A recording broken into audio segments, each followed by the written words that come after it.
আছে যেই দরজা দিয়ে নবীর কাছে জিবরাইল আমিন আসছে 22,000 বার। দাহিয়াতুল কালবির সুরত নিয়ে নবীজির কাছে আসতেন। হযরত জিবরাইল আমিন এসে সালাম দিয়ে বসে গেলেন।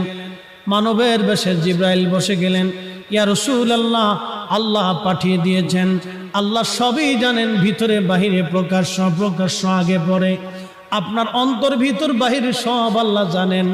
তারপরও আল্লাহ আমাকে পাঠিয়েছেন আপনার কুশল জানার জন্যে। হুজুর গো, আপনি কেমন আছেন দয়া করে বলবেন ডি। আল্লাহ নবী ডাক দিলেন, জিবরাইল হে, আমি অসুস্থ আছি, আমার কাছে ভালো লাগে না। আল্লাহর জিবরাইল চলে গেলেন।